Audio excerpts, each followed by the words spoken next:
Halo semua, salam sejahtera Malaysia. Selamat datang ke channel Fels Lifestyle. Terima kasih kerana terus setia dan terus bersama di dalam channel ini. Saudara-saudara, tuan-tuan dan puan-puan yang saya amat hormati, kejutan demi kejutan, siri episod cerita rasuah. Banyaklah cerita tentang rasuah. Berlaku di Semenanjung, berlaku di Sabah, Sarawak. Pendek kata, ada saja cerita dan juga episod tentang rasuah yang kita dengar. Ada saja tangkapan berlaku, serbuan berlaku, ratus juta ditemukan jongkong emas lah dan sebagainya. Namun satu lagi tangkapan yang saya boleh katakan, tangkapan mengejutkan ramai kepimpinan politik di Malaysia. Kali ini pula menyebut dana ataupun menyebut RM360 juta. 4 termasuk Datuk Seri ditahan kemuka tuntutan palsu RM360 juta. Pasti tangkapan ini mengejutkan kepimpinan kerajaan dan juga kepimpinan pembangkang. Sebab kita dengar ramai pemimpin politik berkata mereka ini tidak suka rasuah, membantras rasuah dan sebagainya. SPRM menahan 4 individu termasuk seorang bergelar Datuk Seri kerana disyaki mengemukakan tuntutan yang mengandungi butir matan palsu sebanyak kira-kira RM360 juta. Menurut sumber, 3 lelaki dan seorang wanita berusia antara 50-an dan 70-an itu ditahan antara pukul 4 hingga 6 petang ketika hadir memberi keterangan di Ibu Pejabat SPRM Putrajaya. Siasatan awal mendapati kesemua suspek dipercayai melakukan perbuatan tersebut sekitar tahun 2016 hingga 2017. Keempat-empat suspek disyaki mengemukakan tuntutan palsu bernilai kira-kira RM360 juta yang menggunakan dana sukuk dalam sebuah projek pembinaan lebuh raya di Lembah Kelang yang bernilai kira-kira RM1.30 bilion, katanya. Sementara itu, pengarah kanan bahagian siasatan SPRM, Datuk Zainul Darus ketika dihubungi mengesahkan tangkapan itu dan berkata kes disiasat mengikut Seksyen 18 Akta SPRM 2009. Permohonan reman ke atas kesemua suspek akan dikemukakan di Mahkamah Magistrate Putrajaya. Saudara-saudara, setelah kita mendengar beberapa pemimpin berprofil tinggi yang terlibat dengan siasatan rasuah, termasuk Muhyiddin, termasuk Ismail Sabri yang terkini. Akhirnya ada lagi satu dapatan ataupun mungkin bagi saya satu lagi tangkapan. 4 termasuk Datuk Seri ditahan kemuka tuntutan palsu RM360 juta. Halo semua, salam sejahtera Malaysia. Selamat datang ke channel Fels Lifestyle. Terima kasih kerana terus setia dan terus bersama di dalam channel ini. Tuan-tuan dan puan, tiba-tiba saja Tun Dr. Mahathir Mohamad buat pengakuan paling besar. Pengakuan paling mengejutkan ramai.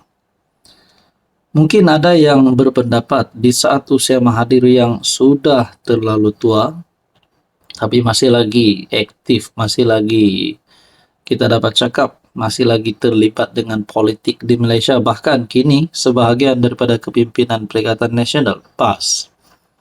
Mungkin kita bertanya-tanya, adakah Tun Mahathir sepatutnya sudah tiba waktunya untuk rehat?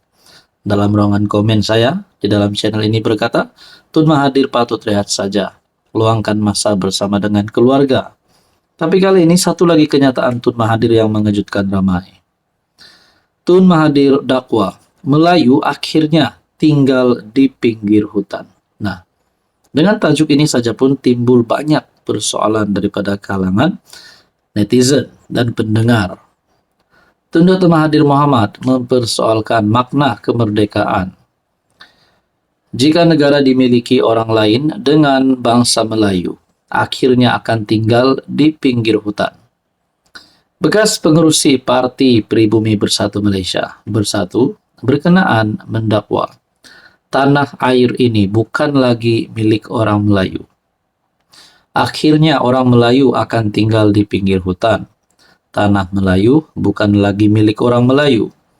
Apa makna kemerdekaan jika negara dimilik orang lain? Tulis mantan Perdana Menteri 2 kali itu menerusi hantaran di Facebook dan X. Beliau yang bakal menjejak usia 100 tahun pada 10 Julai nanti berkata, bangsa Melayu kehilangan 4 negeri kepada Thailand, Kepulauan Riau dan Singapura. Semenanjung yang tinggal dari Perlis ke Johor juga, separuh telah dijual kepada orang lain. Proses penjualan tanah oleh orang Melayu akan diteruskan. Ujar bekas pengurusi Parti Pejuang Tanah Air itu lagi. Nah, menurut Anda, kenyataan Tun Mahathir ini akan menimbulkan kecaman terhadap beliau ataupun kesedaran? Nah, semua ini menjadi pertanyaan dan persoalannya. Jadi, saudara-saudara, menurut Anda, apa komen Anda? Hai, hello, salam sejahtera Malaysia. Selamat datang ke channel Files Lifestyle.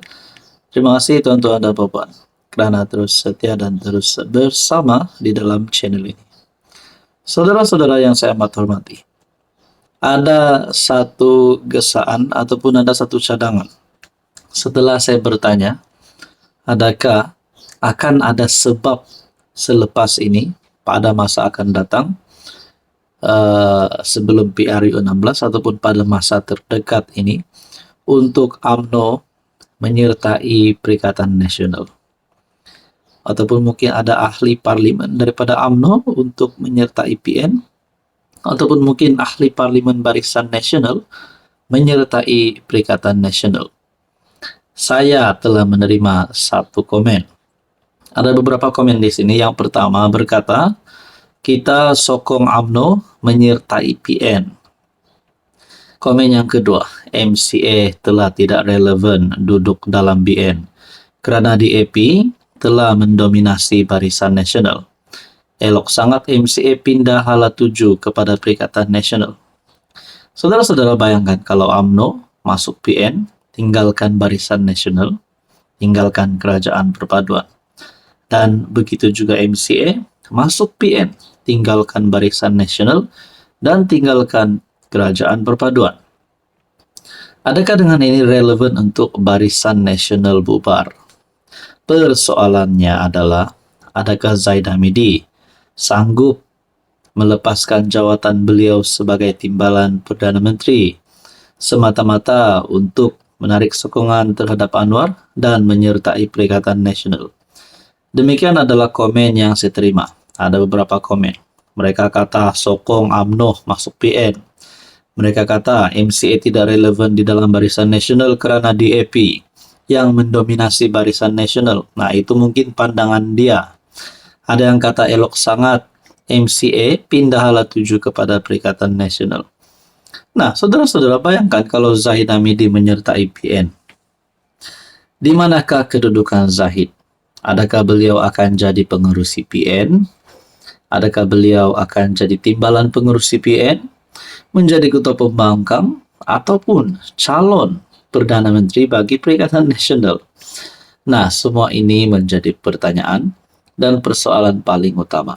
Tapi di banyak-banyak persoalan ini, beranikah UMNO ataupun MCA keluar daripada Barisan Nasional dan menyertai Perikatan Nasional? Tuan-tuan dan puan yang saya hormati, berkaitan dengan komen-komen ini, apa pula komen Anda? Silakan komen di bawah.